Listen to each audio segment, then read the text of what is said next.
Per-Olof Humla is in Stockholm, so you can start your presentation. Thanks a lot.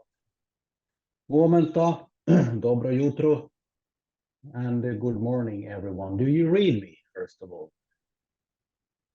Yes, we can hear you. Yeah. Oh, thanks a lot. Hey, Johan. Would you be so kind and take up the presentation's first slide? Thanks a lot. Okay, Johan is from Luleå, but I wanted to say it. Thanks a lot, and warm welcome to my speech, ladies, gentlemen, and hopefully cyber enthusiasts or cybersecurity enthusiasts. Do you know that the first 4 minutes and the following 4 hours is the most important when we are dealing with cybersecurity incidents? Because 80% of these incidents that occurs thousands and thousands of times every day can be stopped if we are working extremely fast, those first minutes and the following 4 hours. The other thing is that I have the privilege to be working with many of the largest companies on the globe, down to 2 man or 2 female companies. But even the big ones, they don't spend more than 40 hours on a whole year to train their excellent employees or excellent staff members. Isn't that quite interesting? Why is that the case? I am PO. I am originally from Haparanta. I moved to Stockholm 29 years ago. I don't have a work. I don't only have a passion. And my passion is to inspire boardrooms in public limited companies, that means stock companies, stock market companies, down to white collars, to blue collars, to stop cyber criminals gaining access to our most valuable crown jewels, or even how we put cybersecurity into the competitiveness, strengthening our market position. I have been doing this for many years. I have been working for the Swedish government. I have been working with Finland and mostly all countries on the globe in private, government, and international organizations. Cybersecurity is a very, very interesting interesting phenomena because it cuts through all the parts of your business, all the people, all the customers in a way that many people didn't realize a couple of years ago. It's almost, you can make a sort of a metaphor with tsunamis. Tsunamis that are whelming over beaches or houses, everything. And no one today can even imagine the amplitudes or the scale of the horizon when it comes to cybersecurity. That is why it's a passion.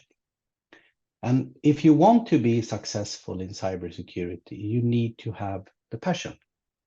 Otherwise, you will not be able to understand the attacker, the frameworks, the customers, and then to become a very competitive actor on the market. Today, I will highlight 3 things. First of all, risks and competitiveness. I will talk also about awareness, and definitely I will end up with a new security picture in the digitalized era. Because finally, not lastly, but finally, Everyone from China to the US to Europe and the Nordic countries has waken up that we need to embrace these risks in a total different way, because cyber risks are not IT related risks.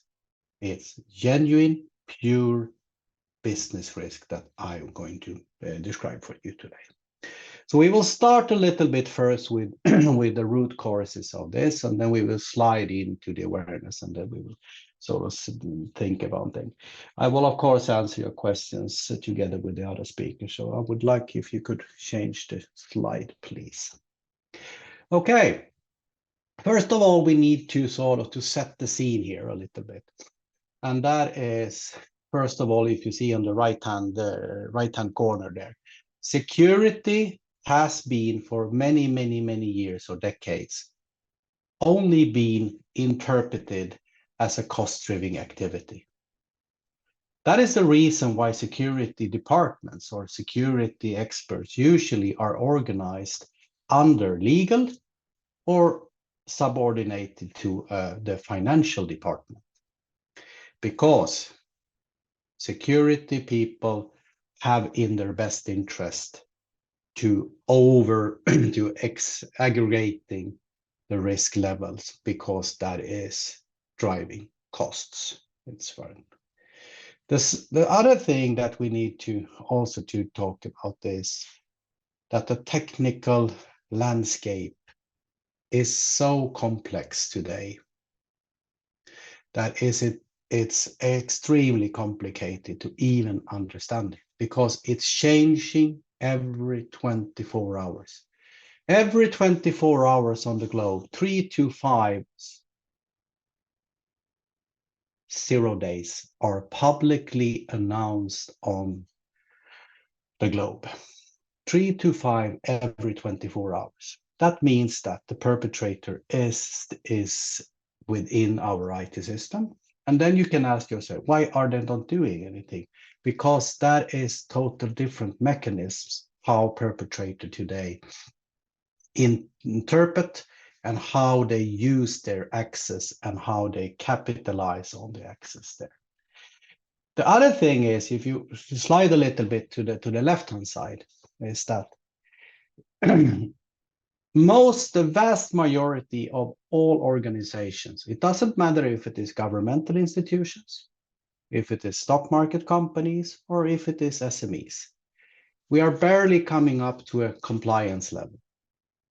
And that is because also the areas we're talking about that we are approaching is so complex. So the sort of the scope of interpretation is extremely wide. That is the thing that we see in the automotive business, that the German organization TÜV has found recipes on to limit it down interpretations to actually say, this is good enough. Now you have security in design. Now you have the proper security controls put in place. When we are dealing with incidents, the vast majority, I have the privilege to be working as an incident manager for many, many years. We always deal with incidents, patch and mend, nothing more. Don't make any big changes. Just fix it and then continue as we have done before. And especially when we come to the larger organizations, don't ever communicate anything about incidents, because that is a business risk. The reputational risk in this case, and the interpretation is extremely high. I talked about that cyber risk. We need to sort of to once for all change the page, as our Highness, Royal Highness in Sweden said. Change the pace. Cyber risk is not IT risks. It's business risks. That means also that we see that it's a very low interaction of or integration of these kind of risk in the enterprise risk management systems. We think that this is something that the IT department are fixing. We don't need to embrace this as owners in the board or in the executive level in the companies. It doesn't matter if it is 2-man companies or 100 or 150,000. It's usually the same. The market position today is also very focused on time to market. Get the things out. It doesn't matter if it is a beta version, get it out, and then start to fix that, to patch, to fix, to patch, to fix. And the problem is that we are then releasing products that are not secure enough. But the last point here on this slide is, why and how much should we invest in cybersecurity when threats keep evolving? That is a very, very relevant question here, because the threat is constantly changing. Why? How much should we invest? And why do we invest? And we have to invest because everything is about the competitiveness to tell our customers, to tell the partners, and to tell the employees, this is how we are securing your information. This is how we are fulfilling our business agreements. Could you please change the slide, please? So look on the statement down there. I met this chairman of the board in a Swedish public limited company here a couple of weeks ago. And I think this is very straight on. Why does it matter that we invest millions in strategy, visions, and action plans when every day we risk being locked out? And he said to me, Pia, what shall I do? Well, you have to have a holistic perspective, and you need to give directive to the C-level in the company exactly what kind of key performance in the indicators that you need to have, because everything is about the customers and everything in the governmental institutions is according to the taxpayers. We need to get loyal customers and loyal and understandable taxpayers that understands that we understand, we have a traceability from the owners to the C-level, to the board, down to the employees. That is extremely important. So cyber security are now sliding in to be one of the strongest factors to be competitive on the market. One market that is now really, really up in the air now is the automotive business. Because the automotive business is not they are not producing cars, they are producing software, and they are producing sort of say computers on 4, 6, and 8 wheels. Digital ecosystem connected that needs to have a very, very high level of cybersecurity and in a whole life cycle as well. Next slide, please. Luckily, I'm going to hold my time, but the thing is that you see on this page, on the left-hand side, we have a sort of a traditional way of dividing an IT infrastructure, devices, application, networks, data, and users. And then we have, on the right-hand side, we have a very commonly used cybersecurity framework on the globe. You see here that the technology has, in the vast majority, supported us as human in the identify and protect things. But the problem is, as I mentioned, the 0 days is creating mess. That means those tools, those technology solutions are only going to identify and also stop those binaries and those anomalies that the databases has already catched up. Nothing more. That means that humans are still in the business, and humans need to be trained exactly in the same way as we do when we go to the ordinary physical training, that we need to have personal trainers. So luckily, you see here, when the incidents occur, we need to have lots of people interacting in this, because technology part can't sort of solve the situation automatically. And the thing is that it doesn't matter with all the new all kinds of new AI cool stuff that we are dealing with.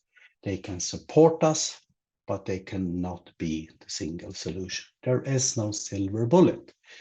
But this page is extremely important, why we need to have extremely skilled cybersecurity experts, and why we also need to address this on the company organizational level. Next slide, please. People, processes, technologies. But the thing is, I really stress here today is the awareness piece here. And you see on the quote on the bottom of the slide here, this is a quote from an international cyber criminal with a code name Alpha Strike. Our goal is the code. If we don't access, we get the humans, and then the humans are the gateway to the code. That means we need to train our employees, and it doesn't matter if we have a 2-person company or we have 150,000 company. We need to train them with training programs, and we also need to establish a no-blame culture.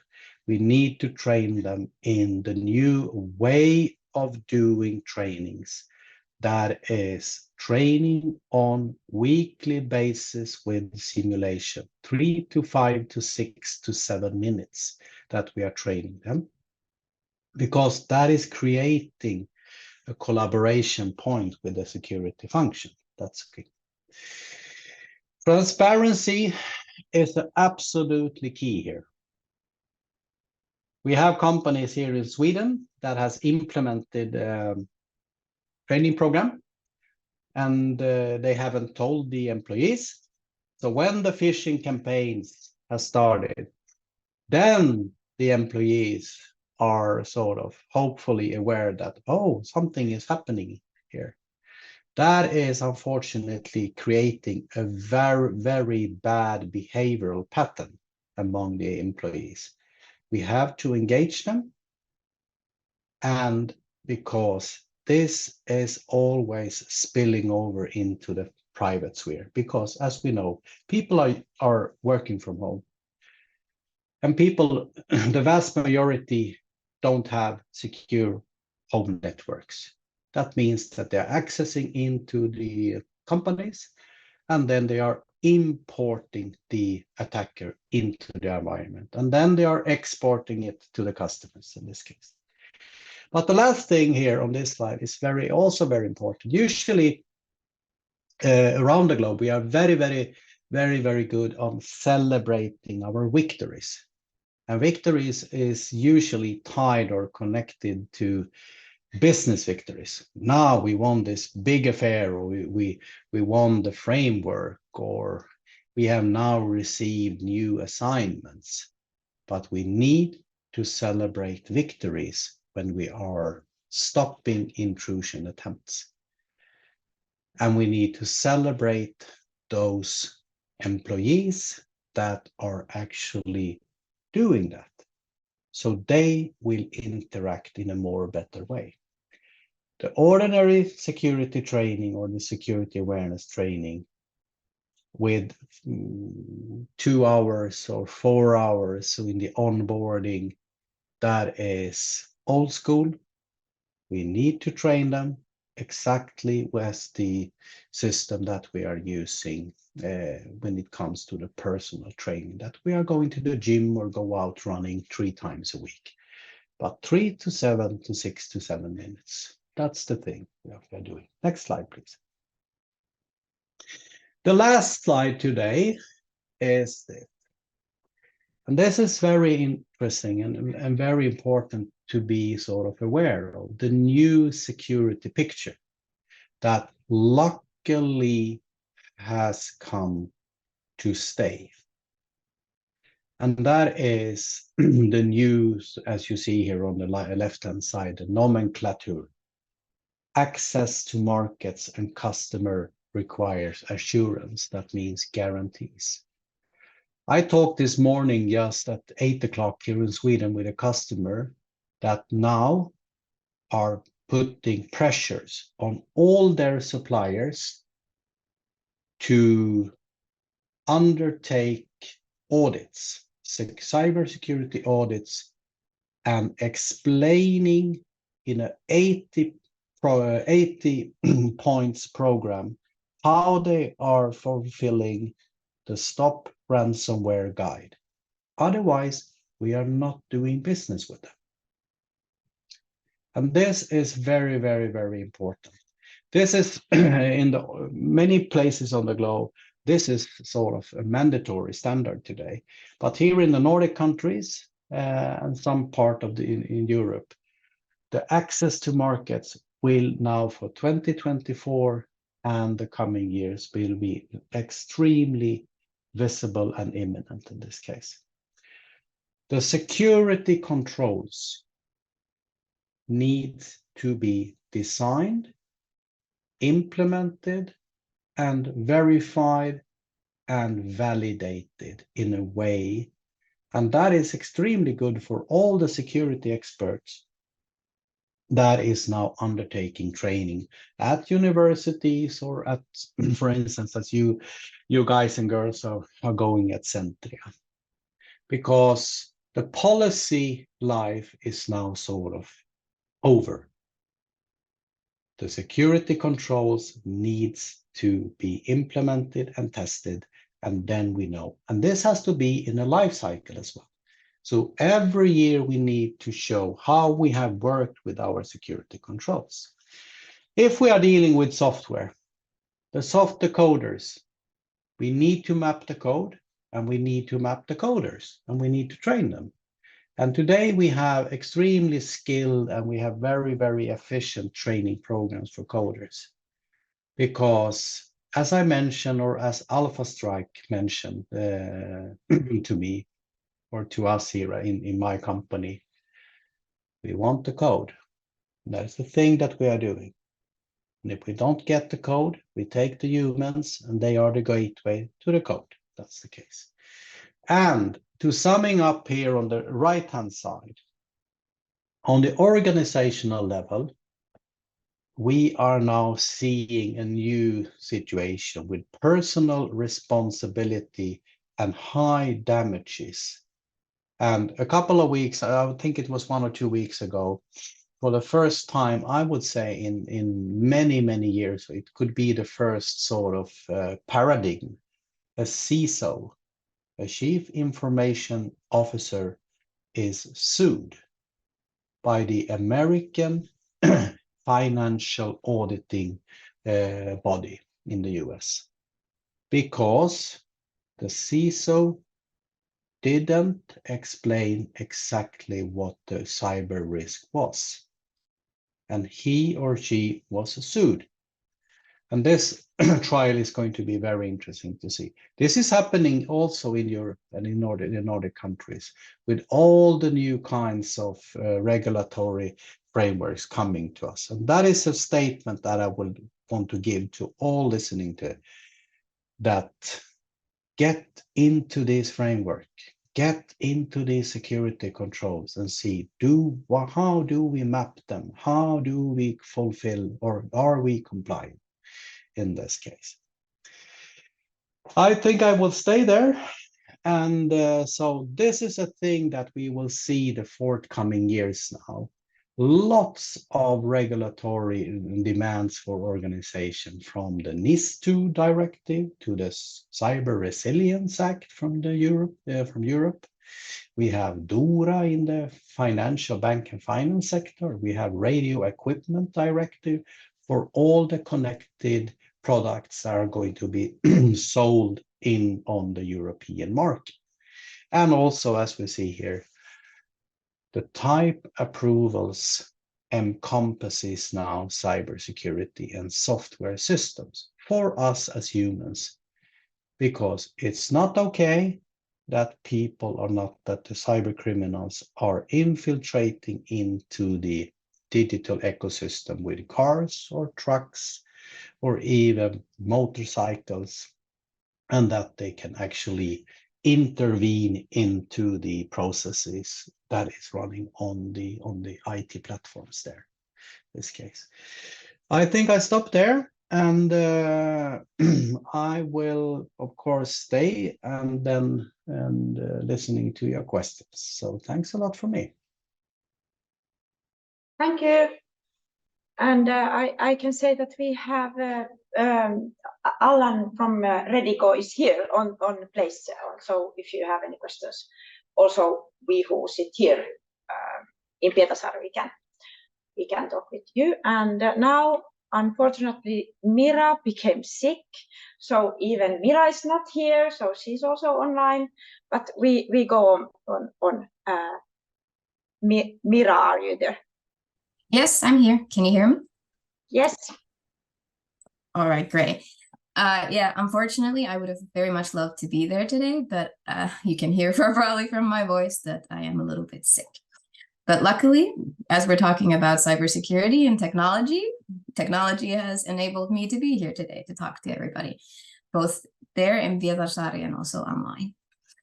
So my talk today is kind of continuing on what we just heard, because we're talking about cybersecurity and sustainable development. And off the first hat, you could probably think that how are these two things even related to each other? So don't worry, I'll tell you more about it. But first, about me. As I was introduced, I am Mira Valkjärvi. I'm an RDI specialist in the Centria University of Applied Sciences, and I'm very specialized in sustainability, especially circular economy. And I'm doing my PhD on circular economy from an economic perspective. So I always have a very business-oriented view when I talk about sustainability. But then, let's get started and think about cybersecurity and the sustainability and what are these things and how are they related to each other. First off, I wanted to show, just as a reminder of what is sustainability and understanding what is sustainability, because there's a lot of terms going around in the world and a lot of things, like I already said, sustainability, sustainable development, and circular economy. So a lot of words going around. But to understand them, sustainability as a whole is the bigger, larger umbrella term. And it's basically also all the things that companies usually do above the law. So all the things that we do to try to achieve these sustainable development goals. And of course, how do we get to sustainability? Well, we have from the United Nations these sustainable development goals that are telling us which areas we should tackle to get towards being more sustainable. But then we also have this word responsibility, and you very often see it mixed up with sustainability. But responsibility does refer mostly to the things that we are responsible for. So things that happen around, for example, in a company, it's the people that we work with closely, but also the stakeholders throughout the value chains that we have. So, and often what we're responsible for is guided by legislation and also our own ethical and moral standing. So it's a bit different from sustainability itself, because it's more related to how we view what we should be doing. But the sustainable development goals, because that's what I was talking about, cybersecurity and relations to sustainable development. And sustainable development is often described as fulfilling the needs of the current generation without harming the needs of the following generations, which, if you think about it, sounds very much like not taking too many raw materials off the planet and all this kind of stuff. And you might be thinking, well, how is this then related at all to cybersecurity and IT and technology? Well, the crucial thing here is that to achieve any of these 17 goals, we need new technology very often. Technology, of course, won't solve everything, but it's often one of the things that's driving the change along that we're getting towards sustainability. And to have technology, it has to be, of course, secure and trustworthy, and all the data that we're collecting and the tools we're using, that it is one that is going and pushing the development towards being sustainable and safe for us. And as you can see here from the different goals that we do have goals like goal number 9 that talks about industry and innovation and infrastructure. And this is one of the very crucial places where we do need technology, and also how to keep our data safe, and also that the technology works and operates so that we don't end up in a situation where cyber attacks, for example, harm our availability to have affordable and clean energy as well, which is goal 7. So it is there. It is maybe not as clear as when we talk about environmental sustainability and pollution and all these things, but it's there, and it's really important because it is the one of the ways that we go forward in this. But I wanted to a little bit talk about sustainability from the perspective of how it's usually divided. It's usually divided into the planet, people, and profit. So environmental sustainability, social sustainability, and economic sustainability. And for each of these different lines, I will be giving you a bit of things to consider of what kind of things could we be thinking about? What are the things that we as technology companies should be looking at and going forward and considering when we're going from what we basically normally do towards the sustainable development part. So, cybersecurity and sustainability. We'll go through first environmental, then social, and finally economic sustainability, and a few things to consider from there. In environmental sustainability, some of the things that I'd like to highlight here is when we design, because designing stage, when we're talking about physical products or digital products, design is where we make the most difference. It is even estimated that about 80%, depending on the product we have, that 80% of the carbon emissions that that product or service will emit are already decided in the designing phase. So really thinking about what are we doing, what does it use, what the kind of devices do we need, what kind of devices people are going to be using them on, the devices themselves, if we're making the devices, what kind of materials we use, are they renewable or not, and really looking at also, is the technological development going forward or are we going a little bit backwards? Because then oftentimes, if we talk about them a little bit later about circular economy, one of the key aspects there is that things can be repaired. But if we look at now, because it's Christmas time, you'll see Christmas lights all over the place.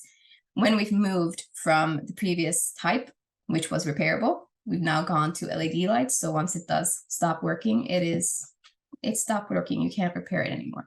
So are we actually going in the development always in the right direction? That's also something that's very good in the design phase to look into, that are we following actually the sustainable development goals and the factors of environment when we're developing new products for the market.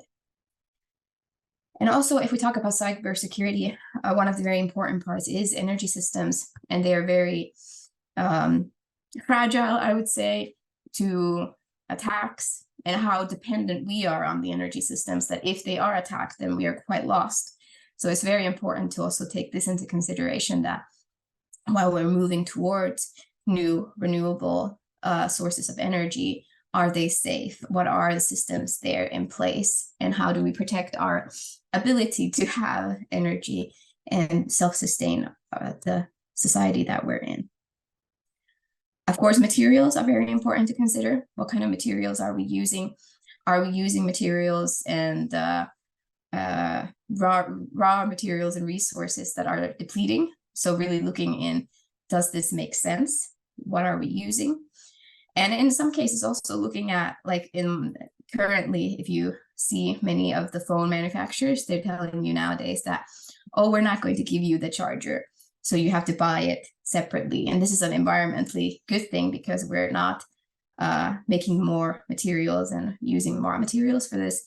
But then the question comes, well, the previous chargers are all not meant for long-lasting use and may not be actually as well made. So the chargers may not actually be like everyone has them, but then they don't work. Or that in the worst case scenario, they're the type that will then damage the new devices that we're using and their batteries. So really looking into what kind of things are we doing and what kind of things others are doing, and is it actually sustainable, or is it more of this kind of greenwashing activities? And also data has a really crucial role in helping us moving forward with environmental sustainability, because this is one of the categories of sustainability that is very easy to, in certain aspects, of course, to monitor and measure. So utilizing that so that we can achieve the sustainable development goals, also understand our activities, understand life cycles that are going on and what happens at each stage and where the pollution is coming from. And also that we're not only talking about carbon emissions, we're talking about all the other environmental issues that there are at hand. So really diving deep into this factor. Then I mentioned circular economy. And why I want to bring this up here is also because when I said about development not always going in maybe the better direction, and this is one of the tools that you can use to actually assess, are we going in the right directions? Are we maintaining repairability? And is the devices that we have durable? Can they withstand users? And not only one user, can it withstand several users, especially if we're moving towards more of these service-oriented business ideas as a means to earn more profit. So is it durable enough for that to be reused over and over again? Can we refurbish it, update the softwares, make sure that it's, usable for the rest of their life, the product's life cycle, but also human life cycle, or many human life cycles. So very oftentimes, softwares end updating, for example, phones, and then you're left with a phone that you barely can use. So where does the line go of when are we providing more value for the customers from the products that we're doing? Can we do modular solutions where if, for example, the phone's battery is dying, we can switch it out to a new one and then extend the life cycle further on? And of course, rethinking. So the circular economy has these 11 R's that can guide you towards the different things that you can do within it. And rethink is, of course, thinking about your own activities. Can we make new business out of this? How can we change what we are used to in consuming and how we use devices and data? And can we make new business from this? So really considering these circular activities and also thinking about circular design when we are planning the products. Of course, you see that they're very focused on eliminating waste and pollution, making sure products circulate, and then, of course, regenerating nature. But it's really important to take these into consideration when we're planning, and also along the way to see that we're still staying in the course that we've decided to go.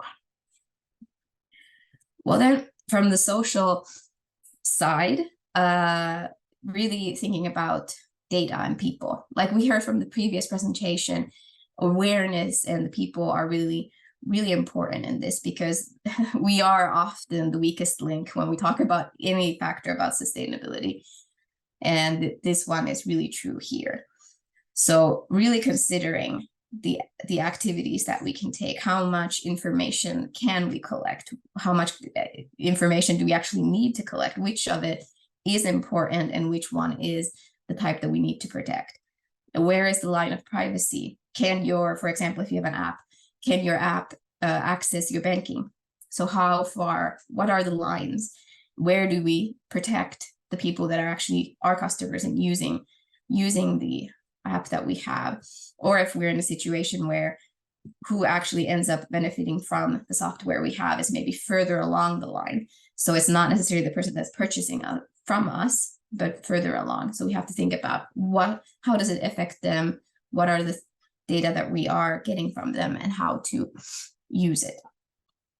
And also thinking about what happens when we're in this situation that we have been hacked. And I think the previous presentation talked very well about the not having the blame culture, because that is very detrimental to people, that when they're blamed for, oh, you ruined everything for us, then of course that doesn't create a good way of getting the education forward and getting people to actually understand how to use the different softwares we have and the apps and all the dangers that lie there. And also, cyber attacks aren't just such that risk companies or the personnel and their operations, it can also risk societies going into turmoil. Like I said about energy related field, if we lose access to energy, we are quite out in the dark and we don't know how to operate. So it is really important to also protect the bigger infrastructures that we have so that they don't fall under attack, and that we can protect our own well-being, which is really important in this kind of otherwise turmoil increasing situations like now with many conflicts around the globe. So how do we protect our own society? A few tips about personnel. So like awareness was already covered in the previous presentation, and really all of these actions were there about appropriate training, crisis assessment, so being prepared for the situations in advance. So not charging into crisis, but rather that there are set plans already. We know kind of what we're supposed to do and how to react to the situation when it comes aboard. But also thinking about when we talk about our own personnel, how much can we monitor? How much should we monitor? Should we monitor at all? These are really important things to consider. And also, does the personnel know that they're being monitored and how much? And also lately, there's been actually some news in Finland about, for example, in the healthcare sector, of professionals accessing people's data that they're not supposed to access. So how do we kind of guide them and have these set procedures for if someone is accessing data that they shouldn't be accessing? What is the procedure there as well? Because we do have to, especially if we talk about healthcare or any other of these kind of fields, the data that there is very private. So we can't just any one of us go there. So how do we deal in this kind of situations and train our personnel to be very cautious of this as well? Well, finally, from an economic perspective, really the risk management assessment comes here as an important factor, because you should be prepared for worst case scenarios.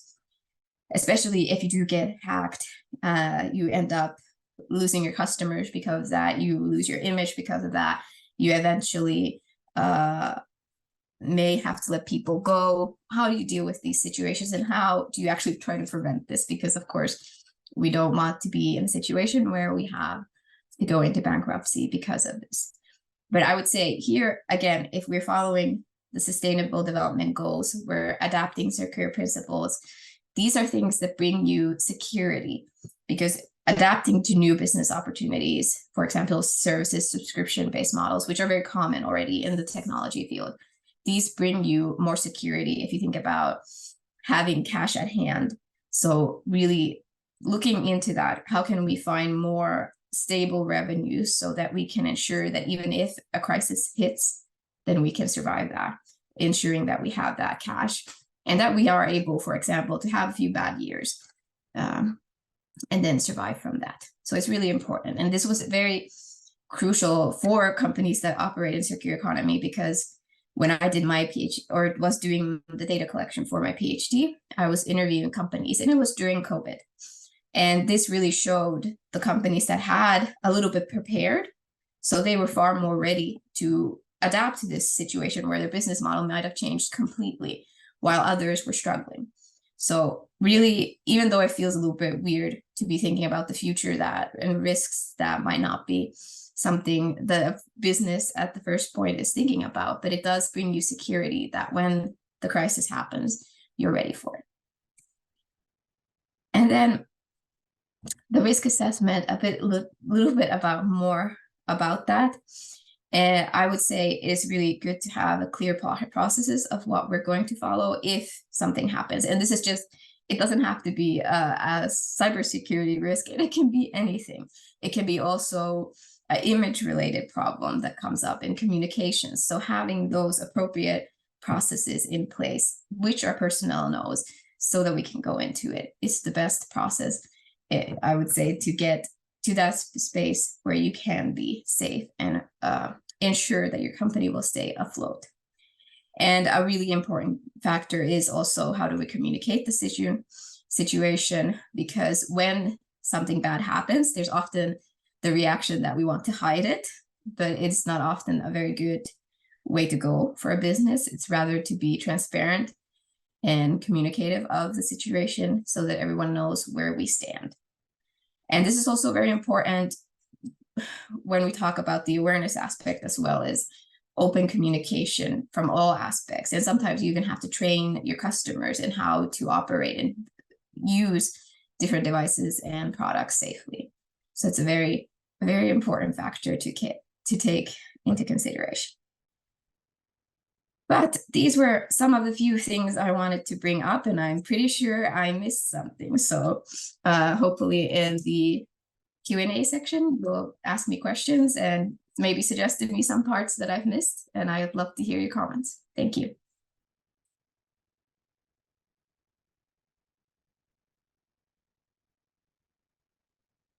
Thank you very much, Mira, for that presentation, and also Peo for your presentation. It was very inspiring and nice to hear what you were talking about. I don't know if we have any questions on site. No, I would have a comment that I usually we think that cyber threats are something like that we think it's just like economical side. So now I think we can also think this environmental aspect of how much energy we use for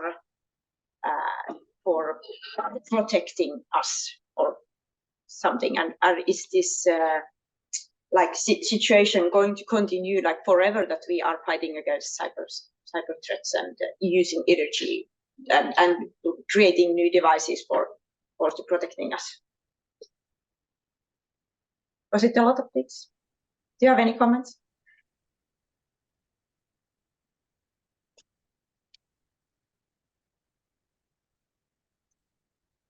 I don't know if it was directed to you, Mira. Or yes, I was pondering, but it is quite common in the energy field that the newer and better the energy gets, the more we consume. And that's actually also a big problem, because if we keep rising the consumption constantly, we're going to, because the renewable sources are not going to be enough if consumption keeps rising and rising. So it actually is a little bit of a problem that we need to tackle, because consumption is the biggest threat for sustainability. And how do we get to actually that level where we have an appropriate amount of energy being produced, considering the raw materials and resources we have, but then still we have new technology coming forth. So yeah, this is a tricky one, because it's proven by like research that every time we have new technology, we just use more and more energy. So how do we get to actually that we get to a better level of consumption? Thank you. So I have a question to you, Peo. You were talking about that this was a passion for you, not a job. And then we talked a lot about awareness and that everyone needs to be aboard. How to prioritize this training and passion in the competitiveness of the other assignments and work tasks? Do you have any, how do we get people on board and motivated? Do you have any suggestions or tips for the audience here, how they should do? It's a fully relevant question, and I will give you what doesn't work. And that is I have actually examples from international companies that, okay, we have mandatory training, and then of course you have lots to do during your work, and then you forget the first time, and then unfortunately you forget the second time, and then someone has forgotten it. But this company, they made it very clear. It was 23:59, and the person that didn't undertake the mandatory training was disabled in the Active Directory. So he or she couldn't work, and also the thing was that it was connected to the salary increasement, so the salary process. That is not working. The thing that is working, that is to sort of to run these kind of, as I mentioned, the non or the micro learnings, that is usually between 3 to 5 minutes on weekly basis, or randomly you run it. And you combine it then with tournaments, with gamification. And all these kind of, I'm not here to promote any software or any hardware or any companies, whatever. But today you have very quite cheap and unique and simple to use platforms that are promoting this kind of gamification, tournaments, and you also receive KPIs for the individual, so you can see your own progress. How do I perform according to last month? So gamification is extremely important. And my last thing, as I stressed in my talk, is that engage the people out as long, so delegate responsibility down in the capillaries of the organization, because there is so many people among the ordinary staff that want to be, that are loyal, that want to be engaged and do more than only work 8 hours a day. And we call them security ambassadors. That is very important. Thank you. I should just stress that we had put the timing until 10:30 finish time. So if you have to leave, it's okay for you, for us, but we will continue with some more questions. We got some question on site. Yes, hello, I hope you can hear me. I'm Petter Lilhonga from Refox ERP, and I have a question maybe to poor Per-Olof and was it Alan? Yeah. To take things to practicality, what's the most valuable things that attackers are searching for today? We had ransomware in the past, and we had email lists stolen and stuff like that. But what's today? What's on the agenda today? What do the attackers want the most today? Okay, if I prioritize that, it's a good question. If I prioritize that, is first of all, they want to establish access and to get lateral movement into organizations. But the thing is that this is actually now, we call it ransomware as a service, or we call it, the criminals today are selling accesses into organizations. That is the dangerous piece here. And this trading is done constantly 24/7. I have an access into following public limited company on Nasdaq stock market. And you gain values for that. Secondly, many companies, the larger ones, they usually have silent months. For 30 days, they are not allowed to communicate anything at all. And if you are on the inside here, you can actually get valuable information or valuable intelligence before they are publishing their quarterly reports. That is also trading. Everything here is about money. That is something that we need to do to understand. And then, of course, we have the lockdown procedures or processes where they lock down systems to actually get ransomware for, in this case. And I would say as well that we see a small pattern among our customers that if you can get like the CEO, okay, you can get the CEO, you can gain access into the Active Directory, you can clone me with all my privileges. And this we have seen, I would say, the last 3 years. Then they are exporting all kinds of invoices or bank transactions as long as it works, and then they stop. So we have saved, I would say, numerous amounts of million Swedish crowns or million euros in these kind of scenarios. That organization has 2 CEOs, 2 CFOs, with all the privilege that they have. And therefore, we need to have the zero trust principle. We can't trust people in an IT system. We need to monitor everyone. And that could be a conflict to the privacy sort of regulations. But many of my customers, especially the crown jewels in organizations, the high privileged people, the admin or the super admins, they want to be monitored. So they can say that I have white hands, I have white gloves. I don't have anything with this at all. I don't want to be subjected to an internal investigation. So I've said that compromise my answer, because we don't see the dangerous thing here.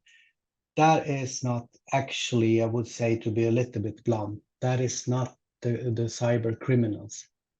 That's the automated way that is now implemented, with everything from the machine learning to the AI tools. So instead that people in the ordinary states, I will not point out any states on the globe that are attacking organizations, but the thing is that now we have automated attackings 24/7 every second. That is knocking everywhere in IT system and finding low-hanging fruits just to gain a little bit access and start trying to say, could we exploit this? Could we escalate this? That is something that we need to work persistently on. Thank you. So when we're talking about AI development, how do you see that plays a role in the future, and what kind of measures do the organization needs to take to protect their assets? That's a very important. That's the $10,000 question, or $1 million. First of all, I received this question from even politicians here in Sweden. P.O., what shall we do? What shall we do? We have to forbid this. Okay. It's not going to work. It has never worked. It's not going to work. You can't, if you tell people that you are not allowed to drive more than 50 kilometers on the road, people will drive 100 kilometers if you are not discovered, if the police is not busting you. That's the first thing. Instead of forbidding things, you need to train people. You need, especially that we see here with my customers, the demands on each individual in an organization has arisen. That means that people have to do more, to have a heavy workload on these 8 hours. That means that they are using AI tools, and then they are copy and paste in confidential information in the AI tools. That is a training thing that we need to really do with our employees. Train them, have policies put in place, of course, that's ordinary that we need to have, but we need to train them. You can't forbid, we are living in an engineering world with a technological sparking every day. So it's absolutely impossible to forbid things. That's definitely the legislative way of handling this is not going to work. That is my strongly belief in this. Thank you. Mira, I think you had a very nice presentation, and you highlighted some of the aspects in relation to environment, social aspects of sustainability. I was thinking if you have thought about the link between, I guess you know about this CIA triad: confidentiality, integrity, and availability in the cybersecurity field. Do you have any ideas how those aspects connect to each other? To me, it was from your presentation, you talked about the environmental aspects as something related to the circular economy and availability of critical infrastructure. But I don't know if you have any thoughts about it. I have to admit I have thought about it, but right now in this moment, I would say that the environmental sustainability factor, of course, doesn't relate only to circular economy. It's just one of the easier ways to get into it. But yeah, that's about it. I have to say this is not. I haven't had enough thought on it, so I don't want to give out some bad advice. No. Yeah.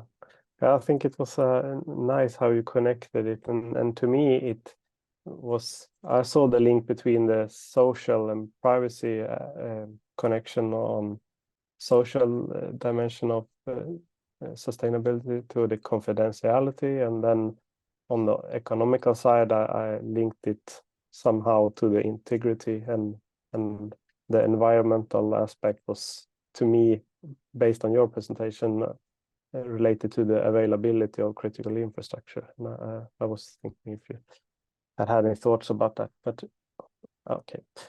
I think it was a nice presentation at least, and give me a lot of new thoughts.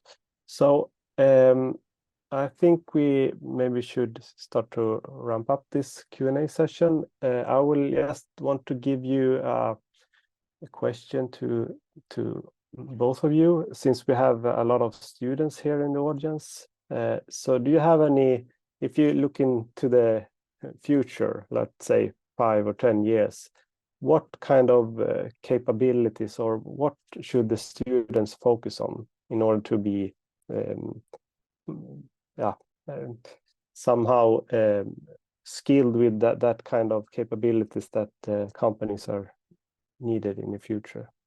If you understand what I mean, what should they focus on in terms of educating themselves to?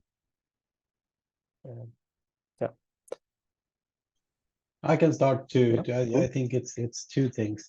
First of all, those of you, the sort of the majority of when organizations or companies dealing with software development, or drilling up software solutions, or even, as I mentioned in my speech, digital ecosystem, automotive business, medtech business, even home appliances like the stove, the fridge, the vacuum cleaner, etc.